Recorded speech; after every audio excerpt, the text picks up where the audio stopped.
15-я серия начинается с того, как Серокрысову доставляют письмо от Пола, отправленное более года назад из Восточного порта. Тут стоит сказать, что в аниме практически полностью вырезана 8 глава 10 тома. А так как смысл моих посерийных сравнений в том числе и в том, чтобы показать вам, как история выглядит в оригинале, этим, пожалуй, я и займусь. А с вами Steel, вы на канале Steel Editing, и здесь я рассказываю про все, что мне интересно. В 8 главе описывается жизнь молодоженов в формате расписания. Утро Руди и Сильфи начинают с пробежки, а Руди еще и с тренировками с мечом, на которые приходит Бодигади. Боевой дух ему так и не дается, поэтому тренируется он фактически впустую. Я уж думал, ну хотя бы в этой серии расскажут, почему боевого духа у Рудиуса нет, но, видимо, это решили отложить в очень долгий ящик. Поэтому обязательно посмотрите видео о причине, почему мечники без шансов побеждают магов в шестигранном мире. Дальше в новелле Рудиус рассказывает, что перед занятиями он всегда ходит проведать Занобу, который изучает куклу, и Клиффа, который старается придумать противодействие проклятию Элина Лис. Причем оба его друга отказываются от помощи в своих исследованиях. Обед же происходит в университетской столовой, где неизменно к ним подходит Ариэль, которая тем самым производит впечатление того, что она с Руди в союзе. Дальше описывается то, как Руди помогает зверолюдкам изучать магию, а те в шоке от того, что излечившийся Рудиус на их красоту даже не заглядывается. А вот Нанахоши сразу сказала, что если ее тронут хоть пальцем, она пойдет плакаться Орстеду, и тот проделает в Руди еще одну дырочку. Что еще? Ну, Элина Лис напросилась к Ариэль в телохранители, чтобы освободить свою внучку от службы хотя бы пару дней в неделю. К слову, в аниме Сильфи даже не задумывалась над тем, откуда Руди узнает разрушение магии. В новелле же он ответил, что этим заклинанием владеет один из 7 мировых сил, но не стал упоминать, что после этого заклинания Орстед его убил. Что еще вырезано, так это то, как Руди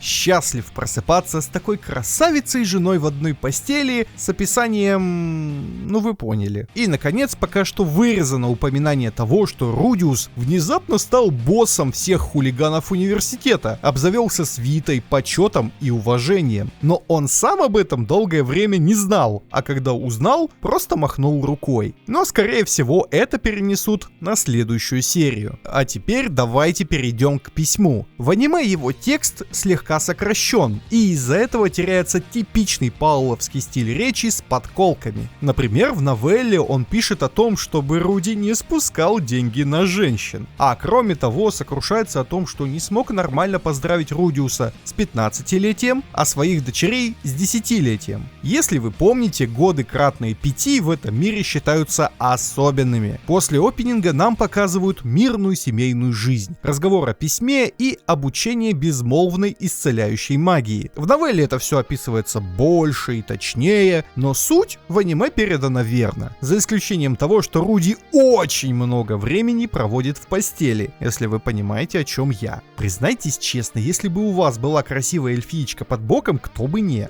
Итак, начинается основное действие серии — нервный срыв Нанахоши. Это одно из важных событий в истории, которое будет иметь последствия. К сожалению, как я говорил в предыдущем ролике, Нанахоши не дали достаточно экранного времени на свадьбе, и поэтому вся предпосылка для ее нервного срыва — это мысли Рудиуса о том, что этот круг — результат 2 лет изысканий, и то, что она поглощала чипсы в промышленных масштабах. В новелле же лучше передается то, что ее все раздражает в этом мире. Она не хотела идти на свадьбу, ее раздражали местные обычаи, отсутствие банальных удобств, типа той же ванны, а тут ей еще и сел на уши Клифф, после чего она натурально сбежала со свадьбы. Кстати, в аниме ее теория о том, как работает магия в этом мире, обрезана настолько коряво, что даже не пытайтесь строить по ней какие-то теории. К тому же в новелле Рудиус обмолвился о том, что теория неверна, но ему лень это опровергать. В общем, в итоге магический круг ломается, Рудиус думает, что Нанахоши сможет пережить неудачу, но ей натурально срывает крышу, и она начинает крушить комнату. Если не считать меньшего количества предпосылок к срыву, сама сцена передана просто великолепно. Я даже похлопаю всем от режиссера эпизода до рядовых аниматоров. Нет плохой анимации, вес всех вещей передан, а Сэйю играет мое почтение.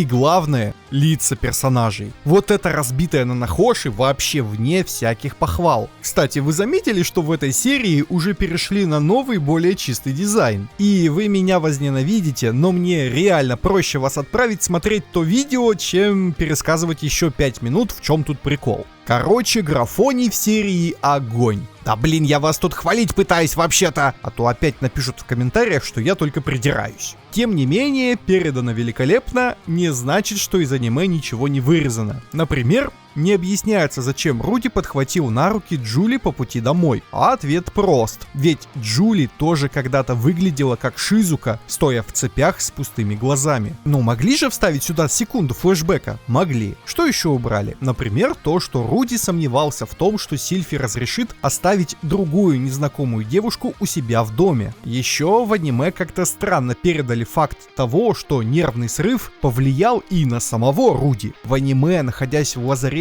его лицо никак не передает всю ту гамму чувств, которая описывается в новелле. Вернее, передает. И Руди даже признается Заноби, что сам пережил нечто схожее с тем, что сейчас переживает Нанахоши. Но уже после того, как они дошли до особняка, и Руди успел поулыбаться Джули. В новелле, понятное дело, эти события стояли в обратном порядке. А еще я хочу рассказать вам, что видео с рабочим названием «Ариэль. Извращенка похлеще Рудиуса» уже доступно в раннем доступе на моем бусти. Там я рассказываю о том, насколько сильно обелили в аниме характер второй принцессы Асуры. Подписаться можно по ссылке в описании или отсканировав QR-код. А мы продолжаем. В общем, Руди собирает всех своих знакомых, чтобы помочь тишине. И в этой сцене резанули фразу Занобы о том, что магия телепортации, над которой работает Нанахоши, вообще-то запрещена. Но все проигнорировали его предупреждение. В остальном сцена передана почти с идеальной точностью. Затем уже саму Шизуку приводят, чтобы показать ей свои изыскания. И в новелле в этот момент не было ни Элинолис, ни Джули. Поэтому японка отвешивает мрачную шутку о том, что 3 парней привели ее сюда наверняка, чтобы...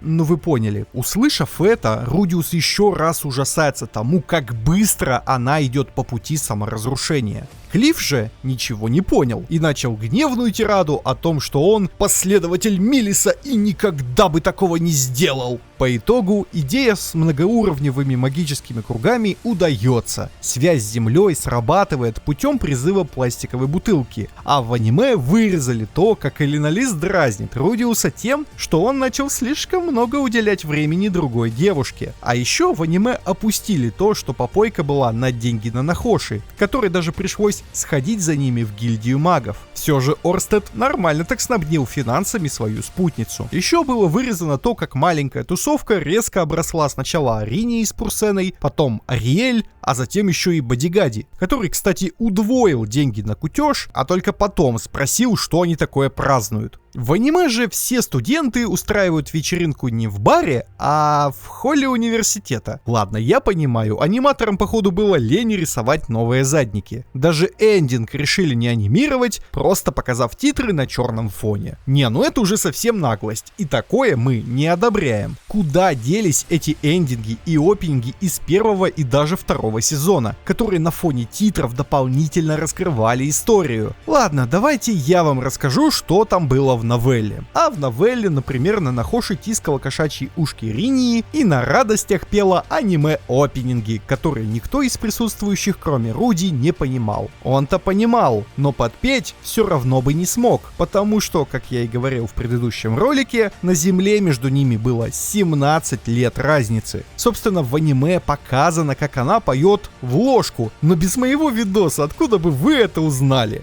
Еще в новелле Сильфи так наклюкалась, что начала приставать к Руди прямо у всех на глазах, а потом сказала, что ревнует его к Руджерду, про которого Рудиус все уши прожужжал, после чего Нанахоши их отчитала за флирт, ведь она без своего парня живет в этом мире уже 6 лет. Как видите, простая вечеринка раскрывает то, что происходит на душе у персонажей. Все это легко помещалось вписалась в эндинг, но, как видите, не судьба. А серия заканчивается тем, что появляются сестры главного героя в сопровождении Руджерда. И эта сцена прошла без отличий от новеллы. Обязательно напишите в комментариях свои впечатления о серии. А на сегодня все. Всем удачи и всем пока.